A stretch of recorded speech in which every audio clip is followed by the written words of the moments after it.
Hola, vamos a comenzar con el tema, con la revisión del tema de materia y propiedades de la materia.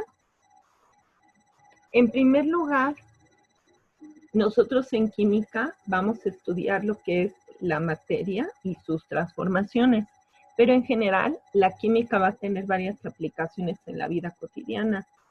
Nosotros podemos tener aplicaciones en la cocina, en farmacia, en productos de limpieza, en la combustión, es decir, tiene muchas aplicaciones en nuestra vida diaria. La química siempre está a nuestro alrededor, desde los combustibles, los productos de limpieza, entre otros. También tenemos la presencia de cambios físicos donde no se altera la estructura interna de las sustancias, como cortar una hoja de papel, cuando se derrite la cera de una vela, entre otros, al evaporarse el agua, al comenzar a hervirla, entre otros. Un arco iris. Los cambios químicos son aquellos donde sí se altera la estructura interna de las sustancias. Ejemplo, al cocinar, en la combustión, en la fotosíntesis, en la oxidación de una manzana o en la oxidación de un clavo. Bueno, dentro de las actividades del manual, pues es importante que ustedes realicen estas actividades, el cuestionario de introducción de la química, página 24 a la 27, la actividad 2, la actividad 3 y la actividad 5, y aquí vienen las páginas que ustedes van a tener que realizar como parte de las actividades. Y en el cuaderno, pues vamos a trabajar un mapa mental de las propiedades generales y de las propiedades específicas. Bueno, como les decía, vamos a revisar el tema de materia. Materia se divide en sustancias puras y en mezclas. Dentro de las sustancias puras vamos a tener a los elementos y a los compuestos. Los elementos van a ser las sustancias puras más sencillas que vamos a tener. Ejemplo, el cloro, el carbono, el oxígeno, y los compuestos son la unión de dos o más elementos. Ejemplo, la glicerina, el alcohol, el dióxido de carbono, entre otros. Y las mezclas son la unión de dos o más sustancias puras. Y las mezclas se van a dividir en mezclas homogéneas y mezclas heterogéneas. Las mezclas homogéneas son aquellas que presentan una sola fase y las mezclas heterogéneas dos o más fases. Vamos a ver ejemplos de cada uno de ellos. Los elementos, pues yo los voy a encontrar en la tabla periódica, que son todos estos: hidrógeno, oxígeno, nitrógeno, oro. Y los compuestos son la unión de dos o más elementos, ejemplo, el H2O, el agua. Las mezclas son la unión de dos o más sustancias puras. Dentro de las mezclas voy a tener mezclas homogéneas y mezclas heterogéneas. En las homogéneas distingo una sola fase. Por ejemplo, cuando tú quieres hacer un licuado, que pones leche, un platanito y azúcar y lo licuas muy bien, vas a tener una mezcla homogénea porque lo hiciste en la licuadora. Y también cuando tú mezclas agua con azúcar, pero que no haces una solución saturada, sino una solución únicamente con agua y poquita azúcar, disolviendo perfectamente. Y las mezclas heterogéneas distingues varias fases. Ejemplo, en esta ensalada de fruta, tú puedes ver la uva, la fresa, la cereza, el plátano, entre otros. Y entonces vas a ver todas esas capas, todas esas fases de la ensalada de fruta. Igual, en el agua con aceite, tú puedes ver claramente la separación de estas dos fases, el agua y el aceite. Se distinguen las dos fases y estas se podrían separar. Dentro de los elementos, pues tengo como ejemplo el oxígeno, el helio, cloro, aluminio, azufre y el oro. Dentro de los elementos, de los compuestos, el vinagre, el amoníaco, el dióxido de carbono. Dentro de las mezclas homogéneas, pues yo voy a presentar una sola fase sal disuelta en agua, los perfumes, la solución de agua con azúcar, el acero, que es una mezcla de carbono con hierro, y un refresco, que es una mezcla de dióxido de carbono y el refresco, en este caso el agua del refresco. Dentro de las mezclas heterogéneas, pues yo distingo dos o más fases, como la mezcla de agua y arena, agua y aceite, monedas y agua, y ensalada de verduras. Más ejemplos de mezclas homogéneas que pueden ser sólidas, gaseosas o líquidas. Dentro de las sólidas voy a tener el bronce, el acero, el chocolate. Gaseosas, pues el aire, oxígeno con dióxido de carbono, oxígeno con nitrógeno. Y en las líquidas, agua con alcohol, leche con chocolate y agua con azúcar. Pero acuérdate que bien disuelto, porque solamente vas a distinguir una sola fase. Dentro de las mezclas heterogéneas, pues tú sí puedes distinguir varias fases. Ejemplos de sólidos, gases y líquidos. Una ensalada que tú distingues fácilmente la lechuga, la zanahoria, el jitomate, el aderezo. Otro ejemplo, azufre con limadura de hierro, que tú distingues las dos fases. Y pasitas con chocolate, que también distingues dos fases. Mezclas gaseosas, aire con polvo, oxígeno con harina y la contaminación de aire con hollín. Líquida, agua con aceite, agua con arena y agua con gasolina. Voy a cambiar de tema y ahora voy a revisar con ustedes el tema de propiedades de la materia. La materia se divide, las propiedades de la materia se dividen en propiedades físicas y químicas. Dentro de las propiedades físicas voy a tener las propiedades generales o extensivas, porque son aquellas que se aplican a todos los objetos en general. Estas propiedades dependen de la cantidad de masa del objeto. Ejemplos de ellas: masa, peso, inercia, longitud, volumen, divisibilidad e impenetrabilidad. Dentro de las propiedades específicas de la materia, son aquellas que no dependen de la cantidad de masa del objeto y son aquellas que nos permiten distinguir un objeto de otro. Ejemplo, la densidad, solubilidad, color, olor, sabor, temperatura, elasticidad, dureza, conductividad, maleabilidad, resistencia, punto de fusión y punto de ebullición. Y por otro lado tengo propiedades químicas de la materia como son valencia, oxidabilidad, combustibilidad e inflamabilidad. Voy a revisar en primer lugar las propiedades generales, que son aquellas que se aplican o se extienden a toda la materia en general. Son comunes a todos los cuerpos y en este caso sí dependen del tamaño del objeto, es decir, de la cantidad de materia o extensión del cuerpo. Ejemplo, masa, peso, volumen, longitud, inercia, divisibilidad e impenetrabilidad.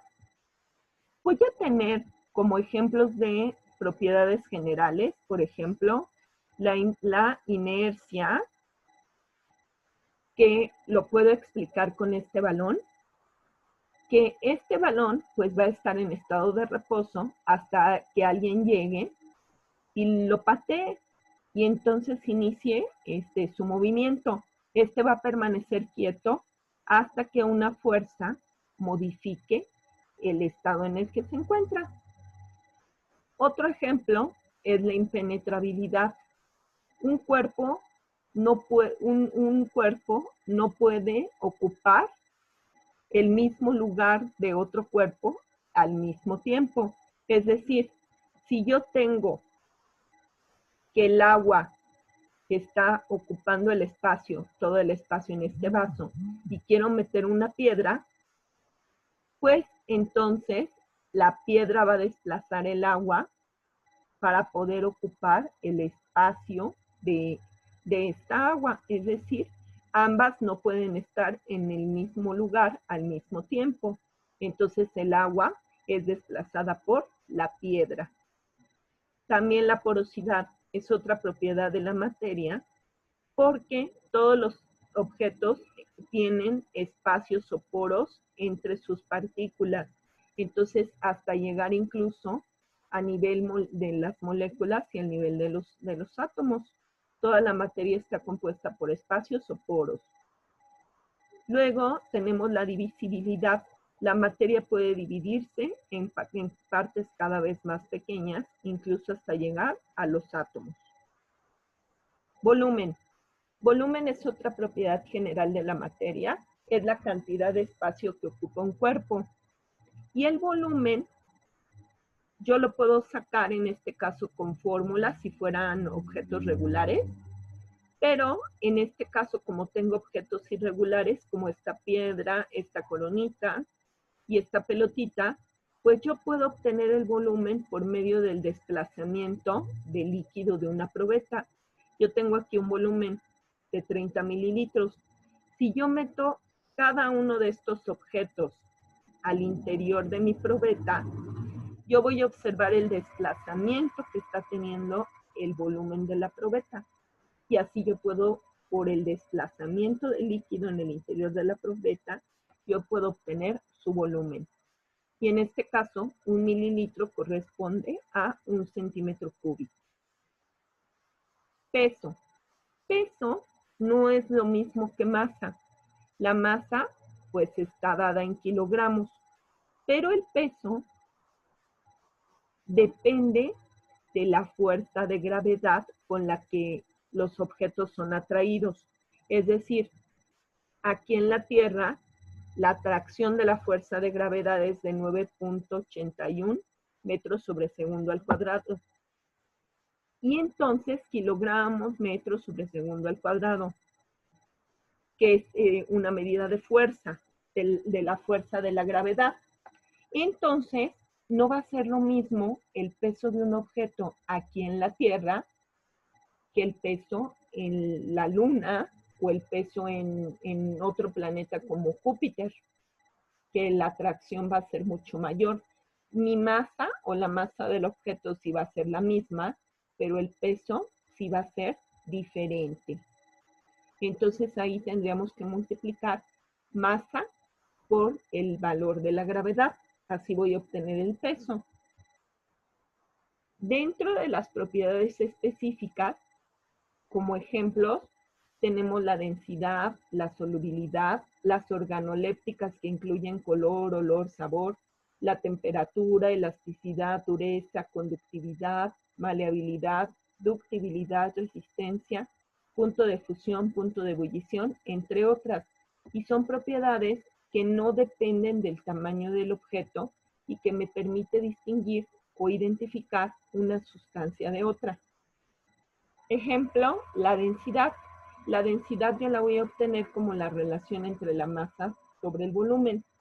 Y la densidad, pues sí es una propiedad específica que me permite reconocer un objeto de otro. Entonces, para obtener la densidad, obtengo su masa y obtengo su volumen.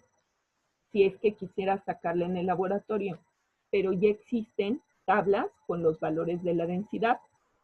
Ejemplo, la sustancia más densa que hay en la Tierra es el plomo. Y no es lo mismo la densidad del agua, que tiene una densidad de 1, el corcho o el aire, que es mucho menos denso que el corcho y que el agua, e incluso el hidrógeno, que es mucho menos denso que el aire. Entonces, no es lo mismo el valor del plomo, del mármol, de la madera, del corcho, entre otros. Por ejemplo, en este mismo volumen, que puede ser 1 centímetro cúbico, cada uno de estos objetos va a tener una densidad diferente. No es lo mismo la densidad del magnesio, que es como una de las menores densidades en los metales, a la del aluminio, el hierro, el cobre, el zinc o el plomo, que es de los más densos. Entonces, por tabla, yo puedo distinguir cada uno de los metales de acuerdo a su valor de la densidad. La solubilidad igual es una propiedad que me permite identificar una sustancia de otra sustancia.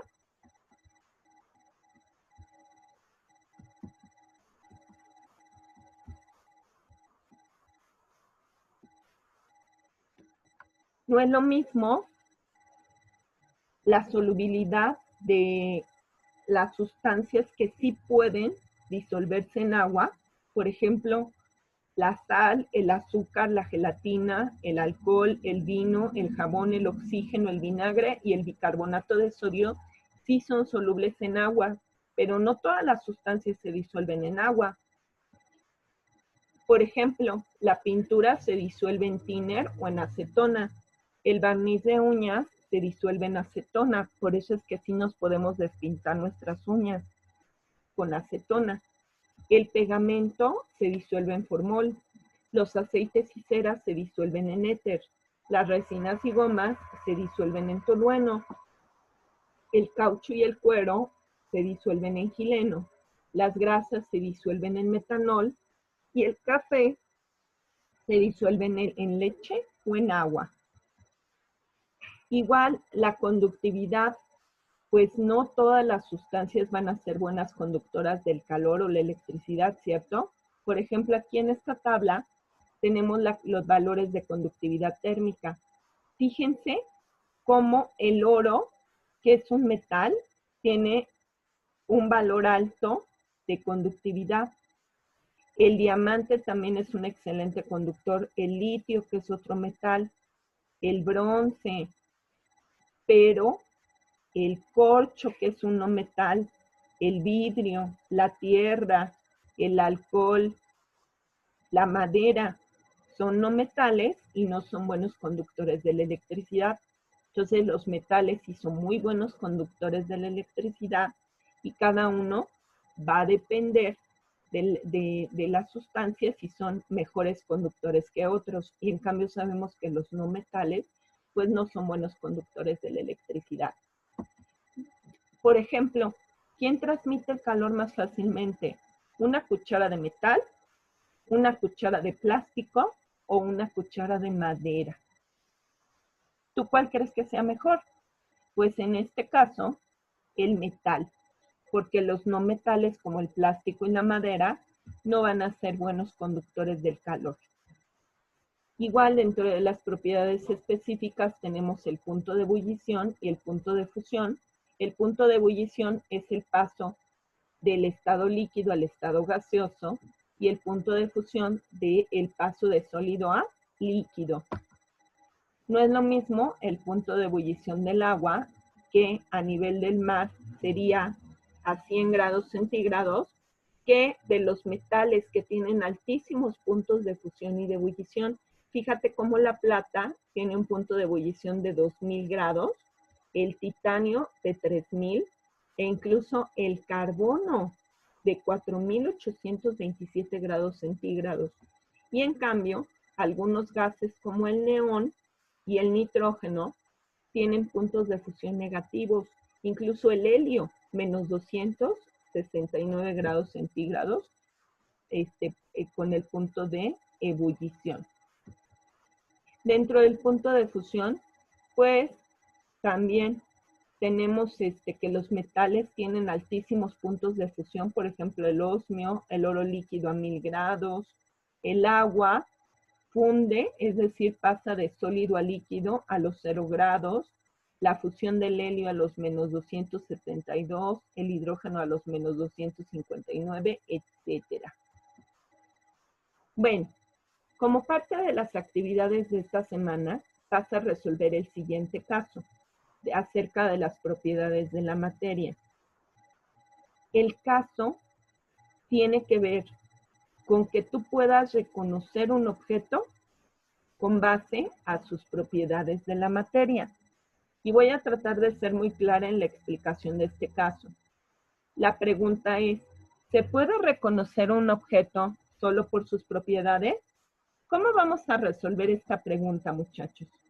En primer lugar, mi tema es propiedades de la materia, pues yo voy a investigar acerca de las propiedades de la materia.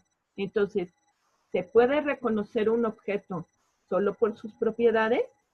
Y en la primera fase, tú vas a realizar una investigación de forma individual. Cada uno de mis alumnos va a investigar las propiedades generales y específicas de un objeto. En primer lugar, vas a seleccionar un objeto, el que tú quieras. Puede ser un lápiz, una pluma, lo que sea. Y de forma individual vas a investigar 10 propiedades generales y 10 propiedades específicas de un objeto. Pueden ser de 5 a 10 propiedades de cada una. En caso necesario, vas a obtener las medidas de la sustancia, masa, volumen, longitud, etc. Ejemplo, yo elegí el cobre. El cobre tiene ciertas propiedades químicas. Por ejemplo, aquí tengo la masa atómica del cobre, que es 63.5, su símbolo es Su. Aquí está el pedacito de cobre.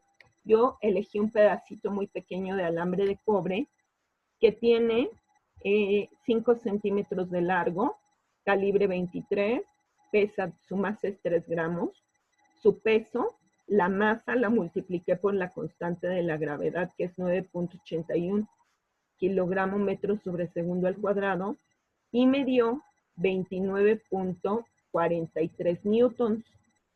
Mi volumen fue 0.5 centímetros cúbicos. Dentro de mis propiedades específicas, sé que es un metal, dúctil, maleable, puedo decir también que es un sólido, es un metal blando, excelente conductor eléctrico, su punto de fusión es de 1083 grados centígrados, su punto de ebullición de 2595 y su color es cobrizo. Entonces yo investigué todas las características que pude del cobre. Te voy a encargar que tú realices para la siguiente sesión tu investigación acerca de las propiedades específicas del cobre. Entonces, viene la segunda fase. Ya cuando yo programe el Zoom, vamos a entrevistar a los compañeros para tratar de identificar los objetos de cada uno de ustedes con base a sus propiedades y responder. ¿Puedes reconocer un objeto por sus propiedades? ¿Qué propiedades te van a permitir identificar al objeto? ¿Las propiedades generales o las propiedades específicas? Y entonces, un compañero que va a ser al que le vamos a empezar a preguntar, ¿cuál es el color del objeto? ¿Es líquido? ¿Cuál es su sabor? ¿Es sólido? ¿Es un material que conduce el calor y la electricidad? ¿Se deforma? Entonces, yo, con todo lo que me vayan diciendo mis compañeros, voy a ser capaz de ir adivinando mi objeto. En el caso del alambre de cobre, pues puedo decir, me pueden hacer preguntas como ¿es sólido? ¿Es un buen conductor de la electricidad? Sí, sí, es un buen conductor. Y si alguien me pregunta por su color, y le digo que su color es como café, si me preguntan, ¿puedes hacer alambres con él? Pues sí, puedo hacer láminas y puedo hacer alambres. Es dúctil y es maleable. Y entonces seguramente algún compañero puede adivinar que sea el cobre. Puedo tratar de decir una manzana, y a la manzana pues le puedes adivinar tal vez por su sabor, que es dulce. Si me preguntan su color, que es rojiza, entre otras cosas. Entonces, ¿qué propiedades son las que me permiten identificar un objeto? Es muy importante definir cuáles son las propiedades que nos permiten distinguir un objeto de otro. Agradezco mucho su atención.